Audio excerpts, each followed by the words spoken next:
નમસ્કાર સાથી મિત્રો, વાત કરીશું આપણે કે પેટ્રોલ ડીઝલની અછત એ ગુજરાત પૂરતી નહીં પરંતુ આખા ભારત દેશની અંદર એમની અછત એ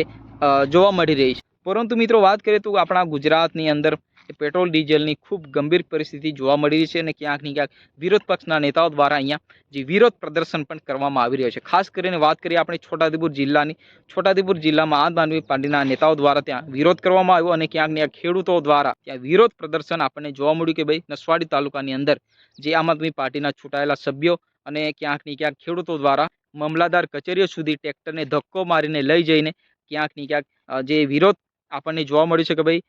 ત્યાં સૂત્રોચ્ચાર કરવામાં આવ્યા કે ભાઈ ખેડૂતોને ન્યાય આપો, ખેડૂતોને ન્યાય આપો, એ પ્રકારના સૂત્રોચ્ચાર ત્યાં જે વિરોધ દ્વારા કરવામાં આવ્યા। તો મિત્રો અત્યારે વાત કરીએ તો પેટ્રોલની ડીઝલની અછત છે એ આખા ઇન્ડિયામાં જે અછત એમની જોવા મળી રહી છે, કારણ કે આપણો દેશ અત્યારે થોડો સંકટમાં ચાલી રહ્યો છે, કારણ કે વૈશ્વિક સ્તરે જે વિશ્વ યુદ્ધ થતા એટલે બહારથી જે ઓઇલ આવતું હતું અત્યારે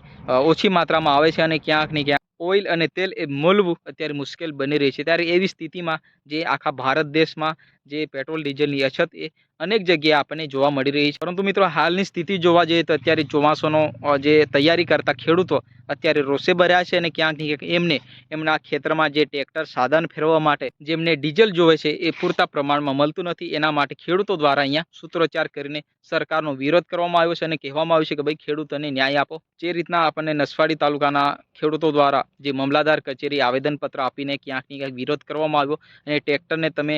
જોઈ શકો વિડીયોમાં કે ભાઈ જે ધક્કો મારીને મામલાદાર કચેરી સુધી લઈ જાય છે અને ક્યાંક ને ક્યાંક જે ટ્રેક્ટર ધક્કો મારીને એમના દ્વારા વિરોધ અહીંયા જે વિરોધ પ્રદર્શન આપણને જોવા મળી રહ્યું છે। પરંતુ મિત્રો તમે જાણો છો અત્યારે આગળ ચોમાસાનો સિઝન આવી રહી છે અને ક્યાંક ને ક્યાંક ખેડૂતો પોતાના ખેતર તૈયાર કરવા માટે ટ્રેક્ટર ફેરવવા માટે જે ડીઝલ મળવું જોઈએ એ ડીઝલ મળતું નથી ને ક્યાંક ને ક્યાંક મળે છે એ તો 8-8, 10-10 કલાક સુધી લાઇનમાં તમે ઊભા રહો ત્યારે જ એ ડીઝલ મળે છે, એ પણ કોઈ માત્રામાં જે પૂરતા પ્રમાણમાં એ પણ આપવામાં આવતું નથી। એના દ્વારા જે ખેડૂતો રોષે ભરાયા હતા અને ક્યાંક ને ક્યાંક અહીંયા વિરોધ આપણને જોવા મળી રહ્યો છે। પરંતુ આ ગુજરાત પૂરતી સ્થિતિ નથી, આખા ભારત દેશની અંદર આ સ્થિતિ સર્જાય છે અને ક્યાંક ને ક્યાંક અનેક જગ્યાએ પેટ્રોલ ડીઝલની અછત એ આપણને જોવા મળી રહી છે। પરંતુ અહીંયા જે સરકાર દ્વારા શું નિર્ણય લેવામાં આવે છે એ તો સરકાર નક્કી કરશે, કારણ કે એમને આખા